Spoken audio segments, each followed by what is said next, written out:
అందరికీ నమస్కారం. ముఖ్యంగా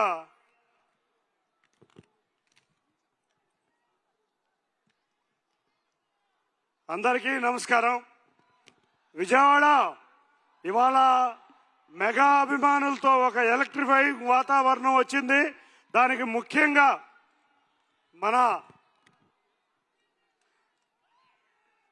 మన రామ్ చరణ్ గారికి విజయవాడ ఈ కార్యక్రమాన్ని తీసుకొచ్చి మనకు ఆనందం పంచినందుకు ఈ విజయవాడ నగర ప్రజల తరపున ధన్యవాదాలు తెలుపుకుంటున్నాం సార్.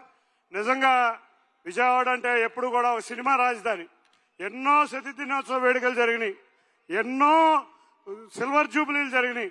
ఆ రోజు మేము చూస్తే 2002-3లో ఇంద్రా సిల్వర్ జూబిలీ విజయవాడలోనే జరిగింది.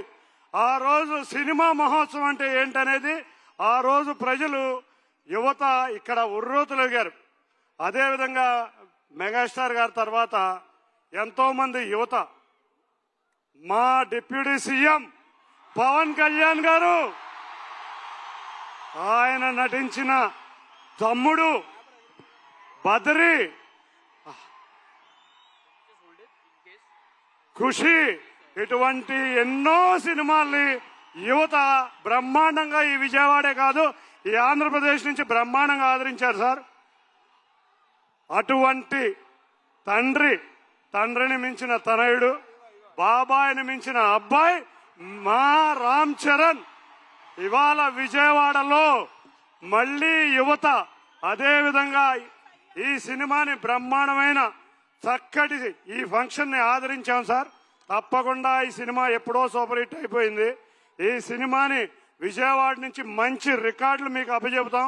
ఆంధ్రప్రదేశ్ లోనే మీరు అట్టాగో ఈ సినిమా పాన్ ఇండియా సినిమా బ్రహ్మాండమైన కలెక్షన్స్ తో ముందుకు రాబోతుంది. ఇక యువత ఒక్కడ గుర్తుంచుకోండి, రామ్ చరణ్ గారి జీవితం అంత ఈజీ కాదు. ఒక క్రమశిక్షణతో, ఒక కష్టం అన్నీ తెలిసిన వ్యక్తి కాబట్టే ఆయన ఇవాళ గ్లోబల్ స్టార్ అయ్యారు. అవునా? కాబట్టి మీరందరూ ఆయన్ని ఆదర్శంగా తీసుకుని కష్టపడాలని మీ అందరినీ కోరుతున్నాం.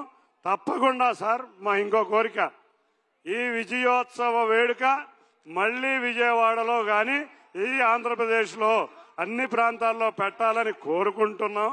ఇక ప్రొడ్యూసర్లు నిజంగా కోరాం, ఎట్టి పరిస్థితుల్లో విజయవాడలో ఇందిరా తర్వాత ఒక పెద్ద ఈవెంట్ లేదు మాకు, తప్పకుండా మీరు మంచి ఈవెంట్ పెట్టాలి మా విజయవాడ ప్రజలందరూ కోరిక అని అనగానే వాళ్ళు సహకరించి మీ దగ్గర పర్మిషన్ తీసుకుని మాకు ఇచ్చినందుకు ధన్యవాదాలు సార్. నేను కూడా Andhra cricket association president sir. మీ సినిమాలో మీ బ్యాటింగ్ బ్రహ్మాండంగా ఉంది. మీ షాట్ని మేము ఏసీఏలో కాపు కట్టుకున్నాం సార్. ఆ షాటు రేపు మాకు ఏపీఎల్ స్టార్ట్ అవుతుంది 9వ తారీఖు నుంచి 30వ తారీఖు దాకా. ఆ షాటును మేము ప్రతి స్టేడియంలోనూ చూపించబోతున్నాం. మీ పర్మిషన్ కొంచెం కావాలి దానికి. తప్పకుండా ప్రొడ్యూసర్ గారిది, డైరెక్టర్ గారిది పర్మిషన్ తీసుకున్నాం. ఇక శ్రీదేవి గారు మనకి ఆ రోజు వేటగాడి కాడి నుంచి మొన్నటి అతిలోక సుందరి, జగదేక వీరుడు అతిలోక సుందరి వరకు ఎన్నో సినిమాలు ఆదరించిన వారి కుమార్తె జాన్వి ఇవాళ సినిమాలో నిజంగా ఒక చక్కటి హీరోయిన్ పాత్ర పోషించడం, అది కూడా విజయవాడ రావడం ఆనందంగా ఉంది. మా విజయవాడ వాసి జగపతి బాబు గారు, మీరు నిజంగా మా విజయవాడని ఇవాళ తప్పకుండా మీరు చాలా వెరైటీ పాత్రలో మీ సెకండ్ ఇన్నింగ్స్ చూస్తుంటే హీరోలను మించిన స్థాయిలో మీరు నడిచేస్తున్నారు సార్. తప్పకుండా మరొకసారి మీరు అందరూ మా విజయవాడని ఆశీర్వదించాలి, మా ఆంధ్రప్రదేశ్ని ఆశీర్వదించాలి. ముఖ్యంగా మా మెగా అభిమానులకి ఇంత కానుకిచ్చిన మీ అందరికీ మరొక్కసారి ధన్యవాదాలు తెలుపుకుంటూ, అందరికీ మరొక్కసారి ఈ విజయం ద్వారా మళ్ళీ రామ్ చరణ్ గారిని విజయవాడ తెచ్చుకుందామని తెలియజేసుకుంటాం. అందరికీ ధన్యవాదాలు. Thank you. అన్నిటికన్నా ముఖ్యంగా 2 ఆస్కార్ అవార్డు గ్రహీతలు వచ్చారు. ఒకళ్ళు రామ్ చరణ్ గారు అయితే, మరొక ఆస్కార్ అవార్డు గ్రహీత మన మ్యూజిక్ డైరెక్టర్ రెహమాన్ గారు. నిజంగా రెహమాన్ గారు ఒక గీతం, మా తుజే సలాం అనే ఒక వందే మాతరం అనే ఒక గీతం జాతీయం భిన్నతలలో ఏకత్వం అనే చూపించిన రెహమాన్ గారికి కూడా బ్రహ్మాండంగా ధన్యవాదాలు తెలుపుకుంటూ, ఇటువంటి అవకాశం ఇచ్చిన అందరికీ పేరు పేరున ధన్యవాదాలు. మరొక్కసారి మెగాస్టార్ అభిమానులకి చక్కటి క్రమశిక్షణతో విజయవాడ నగరంలో ఇంత వైబ్రేషన్ ఉందని మనం అతిథులకు చూపించినందుకు మీకు కూడా ధన్యవాదాలు తెలుపుకుంటూ thank you Vijayawada. Thank you. Thank you చిన్ని గారు. Thank you so much for your energy. And అలాగే త్వరలోనే స్టార్ట్ అవ్వబోతున్నటువంటి మన జిఎంఆర్ ఏపీఎల్ కూడా చాలా పెద్ద సక్సెస్ అవ్వాలని మనస్ఫూర్తిగా కోరుకుంటూ ఉన్నాము.